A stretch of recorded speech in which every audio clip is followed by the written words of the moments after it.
Welcome to the last part of our training on CNC part programming. We want to explain now functions or commands which are used to simplify programming.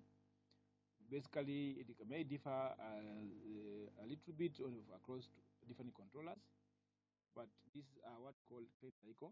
Cane cycle programs or commands which are used to simplify part programming to avoid repetitions across the part program. So you write a program which is simple and which is short.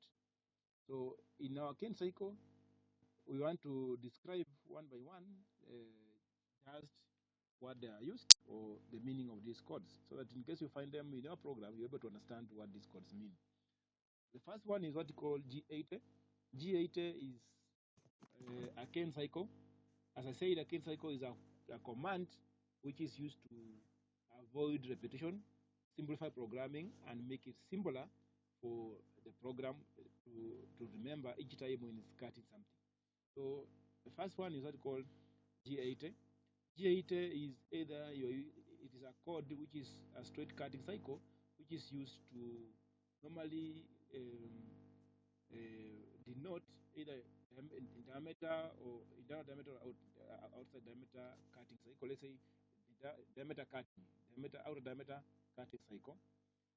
If you are using this code, you must define the end point of the absolute command in X and Z, and also you have to put the fit rate. For example, this is how it is. You may start this. This one is the rapid positioning. Then this is now where you are cutting this one. So the tool positions itself to some point in, let's say, initial point A. Then it comes to point B. It cuts with a safe point away. It cuts the material. It goes up point. Then it retracts away. So it goes in 1R, 2F, 3R, 4R. This 1R meaning you are approaching the material, and then you are cutting using a fit rate, then you retract 3 times, then retract 4 times away from the workpiece. So that is using what you call a G80 cycle. You can use it for diameter programming. If you want to do what you call diameter programming, external diameter programming, you can use G80 to simplify your program. So this G80 can also use for tapping. You can use G80 for tapping or G34 for tapping. Remember, you put G34. G32 and G34 are not cane cycle. That's why if you look at the program in the previous episode, I was writing a program G32 and then G00. G32 G00, which means it is not a cane cycle program. But if it was a cane cycle, the G00 should not come in between. It should come after all the command has been completed. Cutting. So this one, if you are using it for tapping, you need X, Z, I, and F, where I is radius between the points, the starting point and end points, and then F is the fit rate. For example, here, if you are using a taper, I, you take a value at this starting point, and say, let's say B, we have 20, and C, you have 26. So it will be 26 minus 20 to get 6. So I becomes 6. So the difference between the starting point and the end point. Then you put the fit rate. So this one is able to calculate if it's taper or it's positive taper or negative taper. If the radius of the points are less than the other one, for example, this is positive taper. So you're taking B, C minus B. It is positive taper. But if this C is less than B, it is negative taper. So you need to know how to put a negative taper. So, for example, this cane cycle for straight tapping, a straight diameter, roughing and finishing. You can see here you have our tool number, spindle speed, then positioning of the tool. You're just positioning, then X80. You're putting it X80, X31 Z minus 50. That one, it is just a safe point from 30 by 1. Then total is 50, and then you go to X30 minus 50. So it knows that 30 is safe point. This 30 is safe point, and then sorry, this 31 is safe, there's an extra of 1, so it is safe point. Then 30 is the main point. So it will cut from now 31 to 30, or you can put 35. You can put here x35, and then the first final one is 30. So it will know that it is in cycle. I'm starting from 35, but the final one is 30.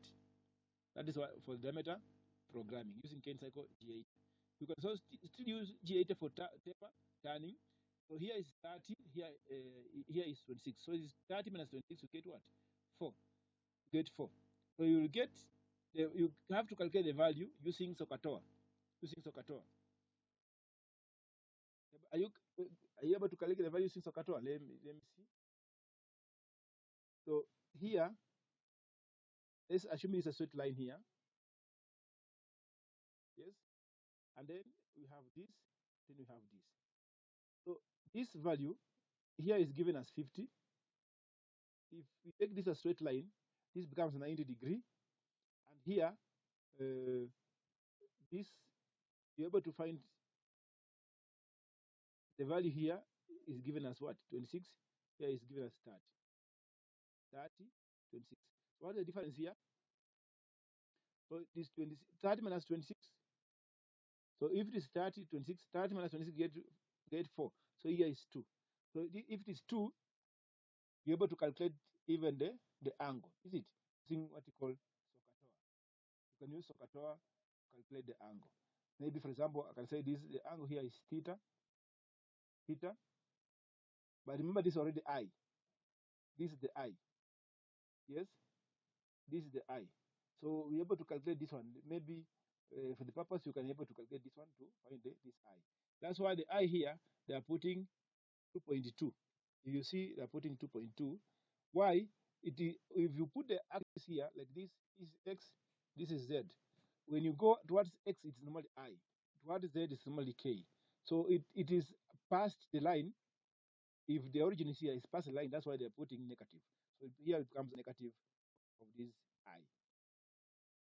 Then you take the original value. This is 30. That is 31. They are putting a safe point, 31 away. And then you take 30 minus 26, you get 4. 4 divided by 2, you get 2.2. So, sorry, you get 2. So this 2 is just a safe point away by 2.2. And then you go to, this is the only part that you require because you're using what you call a taper. That's for the first case. The second, this is for finishing. Because here we are doing roughing and finishing. So if you are doing roughing, the first tool is for roughing. Tool 1 is for roughing. Roughing tool is up to here. And then you stop instead of, sorry, you check to section for finishing. This is the tool for roughing. How we able to initiate the program using cycle. See another cycle here, you have to calculate all these values so that you can put your program for roughing and finishing. As you can see, starting point, and then you are finding the value for X here, safe away by 30, because here is 30, so 31, 50, then where you are starting is X25, diameter is 24, but you are putting a safe point of 1, 25, and Z is minus 20, and then you come to 29, so it reduced to 29 again, 4, then I7. So that is 30 minus 24, we get what? 6. So 6, you add 1, you get a safety of minus 1. It goes to this. So sometimes this one may become a challenge if you don't know how to calculate, because now this is mathematical. People who maybe have a problem with mathematics now, this one become a challenge. Okay, let's go to what you call end phase turning cycle. End phase turning cycle G81. You have what you call end phase turning cycle. You have to use the absolute command in X and Z endpoints, and then F as the feed rate. And you, as you can see, this is like your phase turning. We call it, let's call it phase turning. This is phase turning. Also, in this you can also use G81 or you can use G72. This is for lathe machine, not milling machine. If it is milling machine, now G81 becomes for drilling, spot drilling. But for lathe machine, this is for turning. So you need to know the machine that you are using. If it is GSK, has machine, GSK machine,